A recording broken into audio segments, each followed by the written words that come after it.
A lot of people don't realize that he's part of a teen superhero team. As we cut into the game, and it's nothing like cutting into a game and seeing Jace the Mind Sculptor in play and lands untapped, which means it's been in play for at least a turn. Yeah, unfortunately not 12 counters on this Jace yet, but there is a counterbalance top lock. And I also see him thumbing around at a Terminus as well, so we're coming into Barry in a difficult spot right now. Wow. Yeah, he's got a Terminus and an Entreat that he's just juggling. Oof. This is looking pretty good for Miracles. Barry looks like he's attempting to...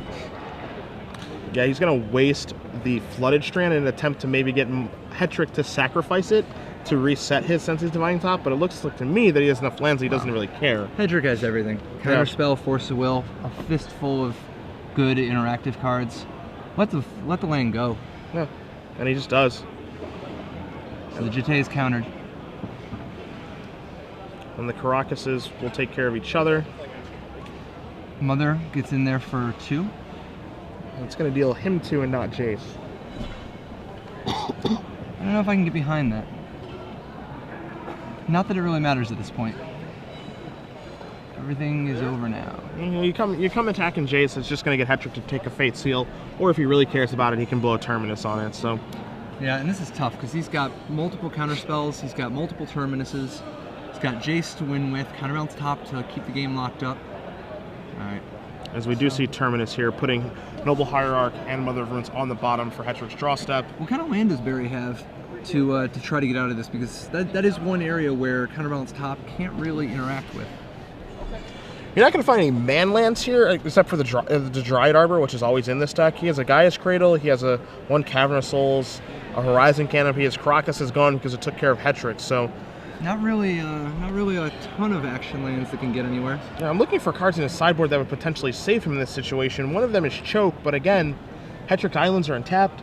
If Barry were to play a Choke, then Hetrick can decide how he wants to use his islands for that one-time use, instead of them all being tapped and Choke not letting them untap. And he's even got Arid Mesa to go get a second Plains if he needs to make sure that he can continue to counterbalance top. As we see a Sensei's Divining Top here. And now Hetrick is letting the Fate Sealing begin, and we do know that And actually, he's juggling a 3. Yeah. The Entreat the Angels on top makes it so that even a Knight of the Relic Warrior or a Choke won't even resolve.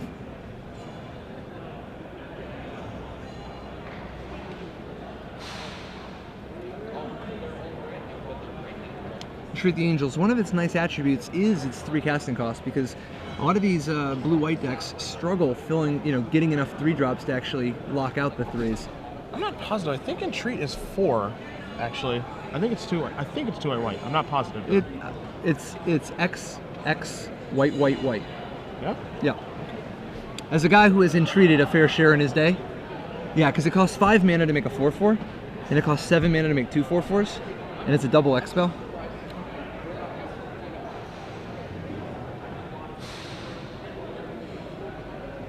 So he is going to be entreating.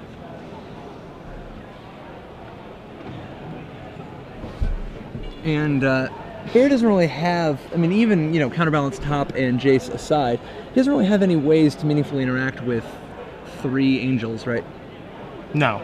There isn't much that he can do about this situation. Swords will take care of 1 if he even opted to leave those in against Hetrick, which is very unlikely. So once the angels finally do hit play, it's very, very hard for Barry to get them off the board.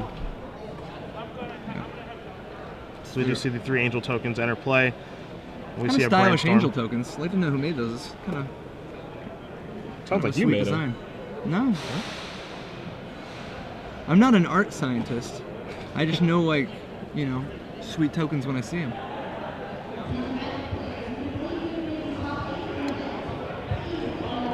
I miss Jason. I bet you do. Dude, I think about it sometimes. I miss Lost, and I miss Jason. I promise, I do not miss playing against Jace. So 3 tokens getting in there, and Barry extends the hand. Michael Hetrick has advanced to another SCG Open top 8. Is this his 3rd top 8? I'm not sure the number of top 8s that he's had through this circuit. They are starting to pile up, though. He's really found a deck that he likes here in blue-white Miracles. This particular tournament, I was talking to him beforehand. He was giving red a try. He had never tried red in his sideboard before, and we saw in his match against John Pennick once again how great those Red Elemental Blast and Pyroblast were.